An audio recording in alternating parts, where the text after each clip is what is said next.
So just when you thought it was over, just when you thought like, they made their deals, they're fine, everything's Gucci, Prada, everything designer. I'm sorry.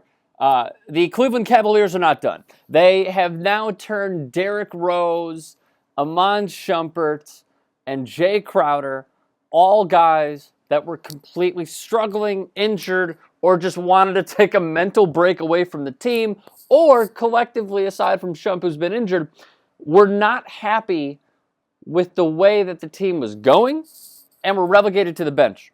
So here's what just occurred. 3-team deal.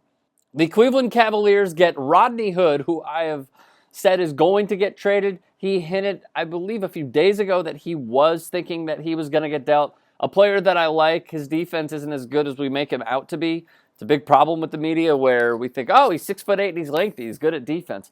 His defensive numbers are not tremendous, but they're already a humongous upgrade that it feels tremendous for a team that has been horrendous defensively.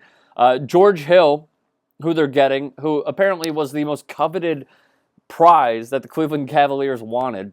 And for that, they send Derrick Rose, Jay Crowder, and Iman Shumpert to the Jazz. And the Kings get Joe Johnson. And Joe Johnson was like, yo, I am clutch. Send me to a playoff team. And they're like, yeah, go to Sacramento and, mentor De'Aaron Fox and Buddy Hield. Kind of sucks. Rodney Hood, 17 points per game, 42% from the field. A guy who started out at Meridian, went to Mississippi State, then transferred to Duke, drafted by the Jazz, going to be a free agent this year. So Cleveland automatically is getting lengthier. Not as lengthy. They're getting younger and better defensively.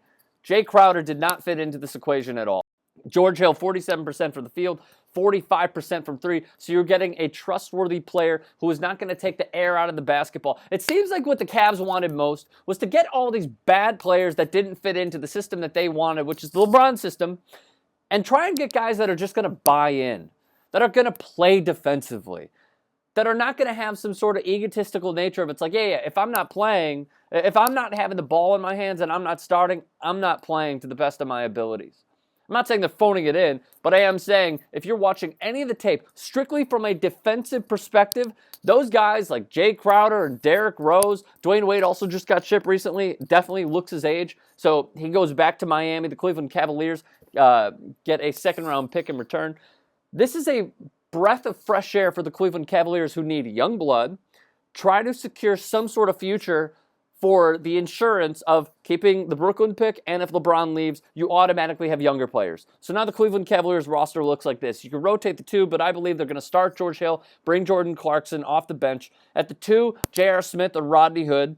At the 3, obviously, is LeBron, and then you have Kyle Korver and Jeff Green coming off the bench.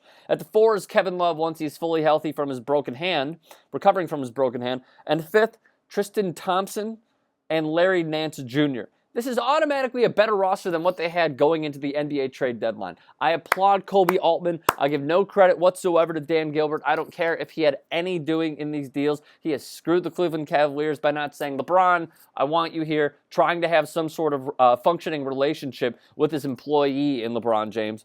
Here was my problem with all this. They started with Kyrie Irving. You didn't have to trade Kyrie Irving. The reports were that LeBron James wanted to meet with Kyrie Irving. So they got the Brooklyn pick, Ante Zizic, Isaiah Thomas, and Jay Crowder. So then you trade Isaiah Thomas to the Los Angeles Lakers for Jordan Clarkson, good young player, but getting paid out of the ass. And then also Larry Nance Jr.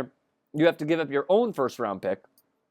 So it seems like you're automatically getting an upgrade for the Brooklyn pick over the Cleveland Cavaliers' own first-round pick. However, you'd like to have 2. Why wouldn't you? The more first-round picks, the merrier. So then you're like, okay, so they got Larry Nance and Jordan Clarkson out of Kyrie Irving.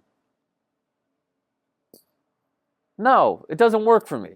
Basically, how I see it, they're going to put up a fight against the Boston Celtics. I would take the Boston Celtics still because they have had time to gel together. They have had time to put their roster together, chemistry together throughout a full season, even if they miss Kyrie Irving here and there throughout the year. So this is going to be a good series. If the roster is right now, until I get another tweet alert from Woj, or Shams, or Mark Spears, that this is going to be a 7-game series where the Boston Celtics are going to win by the slimmest of margins. But this is already a better position than the Cleveland Cavaliers were in going into NBA trade deadline day. Humongous upgrade, securing the future. You never know what Rodney Hood might do.